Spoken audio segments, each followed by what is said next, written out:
છોટાઉદેપુર નગરપાલિકાના મેન બજાર વિસ્તારમાં જંગલી ભૂંડે 5થી વધુ લોકો પર કર્યો હુમલો. ઘટનાને લઈ નાસભાગ મચી.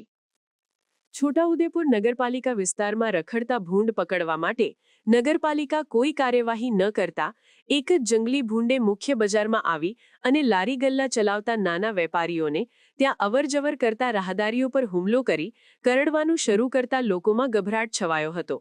જ્યારે ભૂંડે 5થી 6 લોકોને ઈજા પહોંચાડતા ખાનગી દવાખાનામાં અને સરકારી દવાખાનામાં સારવાર માટે લઈ જવામાં આવ્યા હતા. ત્યારે નગરપાલિકાના સત્તાધાર દ્વારા જંગલી ભૂંડને પકડી પાડતા લોકોમાં હાશકારો થયો હતો. છોટાઉદેપુર નગરપાલિકા વિસ્તારમાં અનેક જગ્યાઓ પર કૂતરાઓ અને રખડતા ભૂંડોથી લોકોમાં ભય ફેલાયો છે. નગરપાલિકાના સત્તાધીશો કુંભકર્ણની નિંદ્રામાં ઊંઘેલા હોવાનો લોકોએ આક્ષેપ કર્યો. અમે લોકો સિલ્વર સ્પૂર હોટલ પર ચા પીવા માટે બેઠા હતા.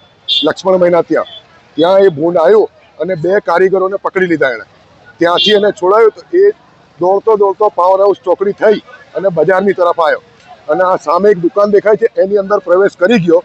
તે ટાઈમ પર 2 છોકરીઓ અંદર હતી. રસ્તામાં આવતા 4 થી 5 જણાને એણે પકડી લીધા હતા.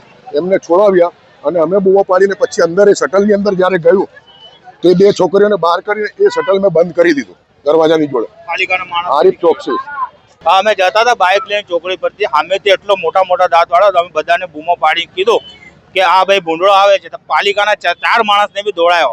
એ લોકોએ મારીને ખુરશી બી તોડ નાખી, પણ એ છોડવા તૈયાર નથી. હમણાં અંદર આવીને ભરાયો છે. હજુ તો 5 થી 6 જણાને કાઢ્યું છે.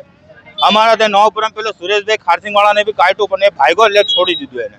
જયકાંત કુમાર હર્ષદભાઈ કોઈ. શું થયું હતું? ભૂંડ રસ્તામાં હતા ને તઈ કૂદીને કેડી. તમે ઘરેથી આવતા હતા? ના, ઘરે જતા હતા. ઘરે જતા રસ્તામાં અહીં બચકું ભરી ગયું? હા, તઈ રસ્તામાં બચકું ફરી ગયું. પછી તમે કીધું દવાખાનામાં? હા, દવાખાનામાં ગયા, બાઇક પર લઈને આવ્યા. હા, અચાનક જ આવી ગયું. કઈ જગ્યાએ બચકું ભર્યું? હાથમાં એટલું. શું નામ? રક્ષાબેન જગદીશભાઈ રાઠવા. સમાચારની અવનવી અપડેટ જોતા રહો નિખરતા ગુજરાત ન્યૂઝ સાથે. નિખરતા ગુજરાત ન્યૂઝને લાઇક, શેર, સબસ્ક્રાઇબ કરો અને બેલ આઇકન દબાવીને સમાચારની ઝડપી માહિતી મેળવો.